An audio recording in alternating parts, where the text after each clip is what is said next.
ಪ್ರಾಣವನ್ನು ಕೊಡ್ತಾಳೆ, ಅವನೇ ಗಣೇಶ. ಸೊ ಅವನು ಕಾಯ್ತಾ ಇರ್ತಾನೆ, ಬಾಗಿಲು ಕಾಯ್ತಾ ಇರ್ತಾನೆ. ಆ ಸಮಯದಲ್ಲಿ ಶಿವ ಬರ್ತಾನೆ. ಶಿವ ಬಂದಾಗ ಅವನ ಮನೆಗೆ ಹೋಗ್ಲಿಕ್ಕೆ ಅವನನ್ನೇ ಕಳೀತಾನೆ. ಸೊ ಶಿವನಿಗೆ ಕೋಪ ಬರುತ್ತೆ, ನನ್ನ ಮನೆಗೆ ಹೋಗ್ಲಿಕ್ಕೆ ಇವಾಗ ಯಾವನೋ ನನ್ನನ್ನೇ ಕಳೀತಾ ಇದ್ದಾನಂತ. ಸೊ ಅದಕ್ಕೆ ಶಿವ ಏನ್ ಮಾಡ್ತಾನೆ, ತನ್ನ ತ್ರಿಶೂಲದಿಂದ ಅವನ ಕುತ್ತಿಗೆಯನ್ನ ತುಂಡರಿಸ್ತಾನೆ. ಆಯ್ತು, ಅವನಲ್ಲೇ ಬಿದ್ದಿರ್ತಾನೆ. ಪಾರ್ವತಿ ಸ್ನಾನ ಮುಗಿಸಿ ಹೊರಗೆ ಬಂದಾಗ ಆ ಮಗನ ಹೆಣವನ್ನು ನೋಡಿ ಅವನು ಅಳ್ಳಿಕ್ಕೆ ಶುರು ಮಾಡ್ತಾನೆ.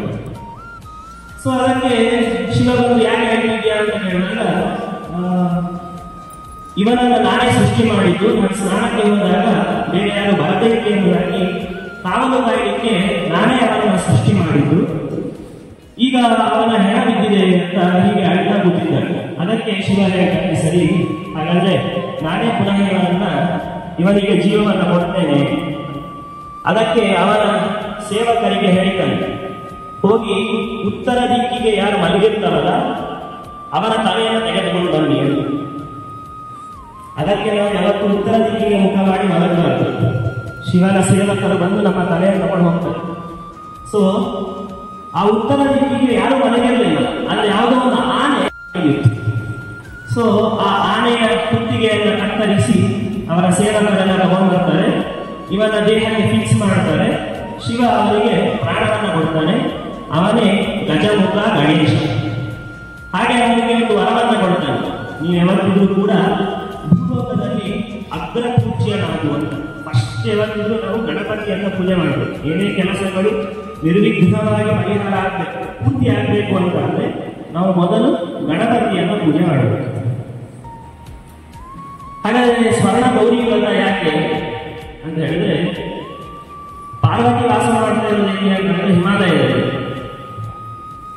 ಸೊ ಅವಳು ತನ್ನ ತಾಯಿಯ ಮನೆಗೆ, ತವರು ಮನೆಗೆ ಇವತ್ತಿನ ದಿನ ಬರ್ತಾಳೆ. ಸೊ ಅವರ ವಾಪಸ್ ಕರ್ಕೊಂಡು ಹೋಗ್ಲಿಕ್ಕೆ ಮರುದಿನ ಗಣೇಶ ಬರ್ತಾನೆ.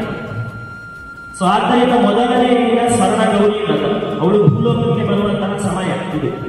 ಸೊ ಆದ್ದರಿಂದ ಇಲ್ಲಿ ಗೌರಿ ವ್ರತವನ್ನು ಆಚರಣೆ ಮಾಡುವುದು. ಮರುದಿನ ಗಣೇಶ ಭೂಲೋಕಕ್ಕೆ ಬರ್ತಾನೆ. ಅದರಿಂದಾಗಿ ಜೋರಾದ ಸಂಭ್ರಮ.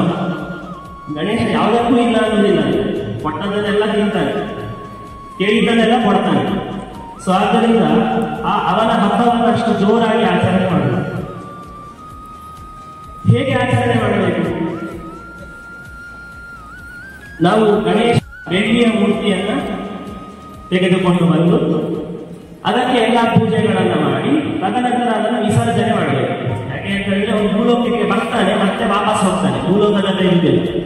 ಸೊ ಬರುವಿಗೆ ನಾವು ಅವನ ಮೂರ್ತಿಯನ್ನು ಕೂಡಿಸಿ ತದನಂತರ ಅದನ್ನು ವಿಸರ್ಜನೆ ಮಾಡುವುದು. ಅದಕ್ಕೆ ಅವನು ಮತ್ತೆ ವಾಪಸ್ ಕಳಿಸ್ಕೊಳ್ಬೇಕು. ಸೊ ವಾಪಸ್ ಹೋಗ್ತಾನೆ ಅಂತ ವಿಸರ್ಜನೆ ಮಾಡುದು. ಮತ್ತೆ ಈ ಗಣೇಶ ಚತುರ್ಥಿಯ ದಿನ ನಾವು ಚಂದ್ರನ ದರ್ಶನವನ್ನು ಮಾಡಬಾರದು. ಅದಕ್ಕೂ ಒಂದು ಕಥೆ ಉಂಟು. ಆ ಗಣೇಶ ಅಜ್ಜಿಯ ಮನೆಗೆ ಬಂದಾಗ ಅಜ್ಜಿ ತುಂಬಾ ಭಕ್ಷ್ಯಗಳನ್ನು ಮಾಡಿಟ್ಟಿದ್ವಿ. ಗಣೇಶ ಯಾವುದಕ್ಕೂ ಇಲ್ಲ ಅನ್ನೋದಿಲ್ಲ, ಕೊಟ್ಟದನ್ನೆಲ್ಲ ತಿಂತಾ ಇದ್ದ ಅವನ ಹೊಟ್ಟೆ ಊದ್ಕೊಂಡು ಡಬ್ಬ ಅಂತ ಹೊಡಿತು.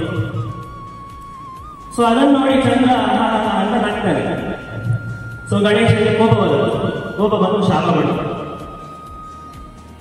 ಇವತ್ತಿನ ದಿನ ಯಾರು ನಿನ್ನ ದರ್ಶನವನ್ನು ಮಾಡ್ತಾರೋ, ಚಂದ್ರನನ್ನ ಯಾರು ನೋಡ್ತಾರೋ ಅವರಿಗೆ ಕೆಟ್ಟ ಅಪವಾದಗಳು ಹಾಗೆ ಇಲ್ಲದೇ ಇರುವಂತಹ ಸುಳ್ಳು ಆಪಾದನೆಗಳು ಅವರ ಮೇಲೆ ಬರ್ತದೆ.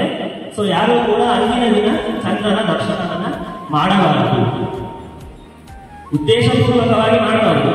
ಅಕಸ್ಮಾತ್ ಮಾಡಿದ್ರೆ ಏನು ಅಂತ ಹೇಳಿದ್ರೆ, ಒಂದು ವೇಳೆ ಅವತ್ತಿನ ದಿನ ನಿಮಗೆ ಮಿಸ್ ಆಗಿ ಚಂದ್ರನ ನೋಡಿದ್ರೆ ಆಗ ಕೃಷ್ಣನ ಕಥೆ ಕೇಳಬೇಕು ಅಂತ ಉಂಟು. ಕೃಷ್ಣ ಅವನಿಗೆ ಕೂಡ ಆಪಾದನೆ ಬಂದದ್ದು ಯಾಕೆ ಅಂತ ಹೇಳಿದ್ರೆ, ಆಕ್ಚುಲಿ ಅವನು ಸ್ಯಮಂತಕ ಮಣಿಯನ್ನು ಕದ್ದಿರಲ್ಲ, ಆದ್ರೂ ಕೂಡ ಅವನಿಗೆ ಸ್ಯಮಂತಕ ಮಣಿಯನ್ನು ಕದ್ದ ಆಪಾದನೆ ಯಾಕೆ ಬರುವುದು ಅಂತ ಹೇಳಿದ್ರೆ ಅವನು ಗಣೇಶ ಚತುರ್ಥಿಯಿಂದ ಚಂದ್ರನ ನೋಡಿರ್ತಾನೆ.